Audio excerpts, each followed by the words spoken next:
The question I have here today is, Inshira, what accounting standards must I focus on in order to pass the corporate reporting or financial reporting examination? Now, when it comes to this question, many a time people ask this question because they are like, yeah, there are a lot of accounting standards, but the examiner is not going to be bringing all of these standards in the exam hall. So which of the accounting standards must they focus on? Now, the way I answer this question is to give you an idea about what you are supposed to expect in the exam hall.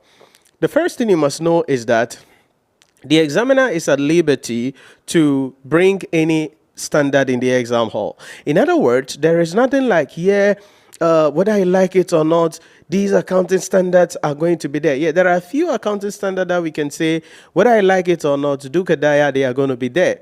For instance, if you're in the financial reporting class, whether I like it or not, there is something about IAS 16 waiting for you in the exam hall, that is property, plant, and equipment. Whether I like it or not, there is something about IAS 12 waiting for you in the exam hall, income tax.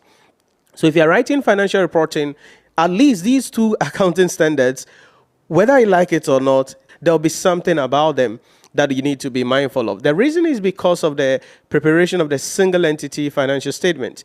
And so if we are preparing a single entity financial statement, whether the statement of profit or loss and other comprehensive income, statement of changes in equity and statement of financial position, or the statement of cash flow in accordance with IAS 7, these two accounting standards are going to be there. That is going to be the issue in respect of IAS 16, property, plant, and equipment, and IAS 12, income tax. Another set of accounting standards that we know that definitely we are going to be making reference to in the exam hall will relate to the accounting standards about consolidated financial statement. Now, so these consolidated financial statement accounting standards will include IFRS 3, business combination, IAS 28, investment in associate and joint venture arrangement, and some of the other issues when it comes to dealing with consolidation. So on a done deal level, IAS 16, IAS 12, then the consolidation financial statements.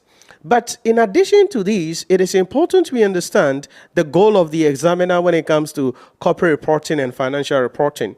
The goal of the examiner in respect of corporate reporting and financial reporting is to really bring the best out of students in respect of their understanding of the accounting standards and how they can apply the accounting standards to various scenarios to be able to extract financial statements. And so the first thing you need to understand then is that the examiner is going to be bringing questions relating to the non-current asset accounting standards. That's the first thing.